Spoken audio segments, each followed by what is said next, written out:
पर जी जब हमें गुस्सा आता है, ईर्ष्या होती है या मन दुखी होता है तो सबसे पहले मन में नकारात्मक विचार क्यों? नहीं, हमें पहले बताओ गुस्सा क्यों आता है। गुस्सा तब आता है जब हम ये कामना करते हैं कि ये ऐसे चले और वो नहीं चलता, कोई भी हो, तो गुस्सा आ जाता है। हमको ये सोचना है कि मुझे कैसे चलना है। जब मेरा बेटा गलत चल रहा हो तब मुझे कैसे चलना है। मेरी पत्नी जब प्रतिकूल चल रही तो मुझे कैसे चलना है। मुझे क्रोध नहीं लाना, बहुत प्यार से, बड़े गंभीरता से, धैर्य पूर्वक हमें समस्या का समाधान करना चाहिए।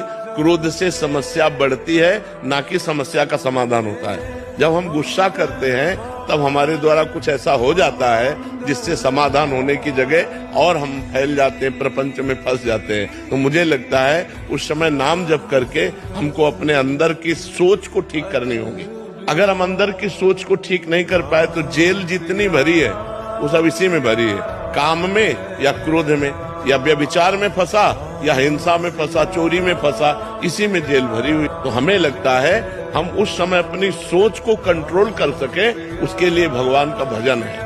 भगवान के भजन में बहुत बड़ी सामर्थ्य है और सामने वाले का परिवर्तन क्रोध से नहीं होता, हमारी नम्रता और विनम्रता और सहनशीलता से होता है। एक बार श्री स्वामी एकनाथ जी महाराज महाराष्ट्र के गंगा स्नान करने गए, तो स्नान करके लौट रहे थे तो ऊपर विधर्मी का महल था, गली के ऊपर। उसने थूक दिया, देखा महात्मा का नहा के जा, तो ऊपर थूक दिया, ऊपर गिरा। वो फिर नहाने गए, वही गली थी, फिर लौटे, फिर थूक दिया, 100 बार थूका। वो 100 बार स्नान करके आए। जब 100 बार स्नान करके आए तो हार गया। वो नीचे उतर के आया और प्रणाम किया और कहा मुझे क्षमा कर दो। उनका क्यों भैया? बोले मैंने 100 बार आपके ऊपर थूका, अपराध किया। बोले नहीं, आपने बड़ी कृपा की। एक दिन में 1 बार गंगा स्नान करता था, आपकी कृपा से 100 बार गंगा स्नान हुआ। ये तो आपकी कृपा। वो चरणों में लौट गया और कहा आज के बाद कभी किसी महात्मा के साथ गलती नहीं करेंगे। विनम्रता और धैर्य ने उसको बदल दिया। अगर उसी समय गाली देते तो शायद और थूकता और गुस्सा करता या और विपरीत चला जाता, लेकिन वो कुछ नहीं बोले तो उसका सुधार हो गया।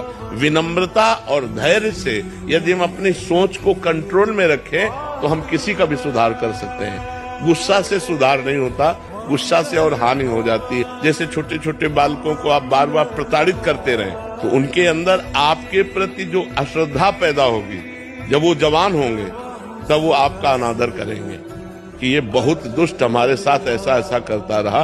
तो हमें लगता है बच्चों को प्यार से समझाने की कोशिश करें, दुलार से समझाने की कोशिश करें। ज्यादा क्रोध का प्रयोग ठीक नहीं है।